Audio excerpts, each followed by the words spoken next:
Hey guys, being productive and disciplined for next 50 days series பார்க்கலாமா? அதில் டே 1 இன்னைக்கு எந்த நேரத்தில் இந்த சேலஞ்சுக்கு பீயிங் ப்ரொடக்டிவ்னு பேர் வச்சுன்னு எனக்கு தெரில. Literally my day 1 started at 2 AM. 2 மணி கிச்சனில் என்னடா உருட்டிட்டு இருக்கீங்கிற உங்கள் கொஷின் எனக்கு நல்லா புரியுது. அதுக்கான answer later part of the வீடியோவில் இருக்குது. நானும் எங்கள் அண்ணி கிச்சனில் இருக்கும்போது காசிப் இல்லாமல் எப்படி, ஸோ கொஞ்சம் காசிப்போட நிறைய குக்கிங் இருந்துச்சு அன்றைக்கி. வீட்டில் கூட சொன்னாங்க சிம்பிளாக ஏதாவது குக்கிங் பண்ணிக்கலான்னு. பட் எங்கள் அண்ணி பெட்டர் மசாலைட்டே தான் வேணுங்கிற மாதிரி இந்த டிஷ் தான் செய்வேன்னு அவங்க யோசிச்சு வச்சுருந்த டிஷ் தான் ஃபைனலி செஞ்சாங்க.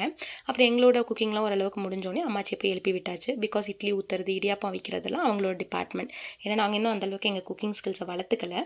பை த வே எங்கள் அம்மாச்சியோட இட்லி அண்ட் இடியாப்பத்துக்கு தனி ஃபேன் பேஸே இருக்காங்க எங்கள் ஃபேமிலியில்.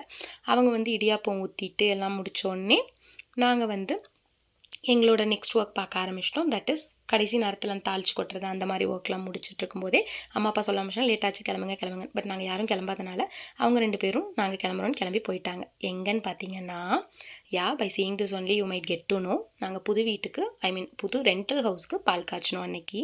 அவங்க அங்கே போய் பால் காய்ச்சி பூஜைலாம் போட்டு முடிச்சிட்டாங்க. பட் இன்னும் நாங்கள் இங்கே கிளம்பலை. பிகாஸ் 4 பேர் நாங்கள் கிளம்பணும்.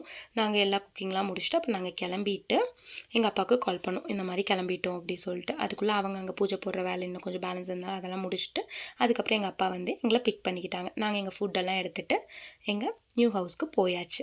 அங்கே நான் அவங்க 2 பேருமே சுத்தமாக தூங்கலை. பிகாஸ் நான் நைட் ஷிஃப்ட்டில் இருந்தால் அண்ணி என் கூட பேசிகிட்டே இருந்தாங்க. ஸோ ரொம்ப டயர்டாக இருந்துச்சு.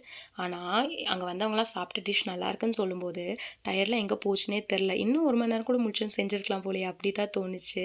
அதுக்கப்புறம் எல்லோரும் சாப்பிட்டு போனோடனே அங்கேயே ஒரு 1 or 2 hours படுத்து ரெஸ்ட் எடுத்தாச்சு. அதுக்கப்புறம் வீட்டுக்கு நல்லா ரெஸ்ட் எடுத்துகிட்டு அன்றைக்கான லாகின் 4:30க்கு இருந்துச்சு. அதை பண்ணிட்டு நல்லா ஹைட்ரேஷனாக இருக்கணும்னு சொல்லி நிறையா வாட்டர் குடித்தேன். அதுக்கப்புறம் ஒரு பவுல் ஆஃப் குக்கும்பர் சாப்பிட்டேன். அதை எடுக்க மறந்துட்டேன். ஸோ பவுல் மட்டும் இருக்குது. அன்றைக்கி நைட் மில்லட் சாப்பிட்டு டேவை முடிச்சுக்கிட்டேன்.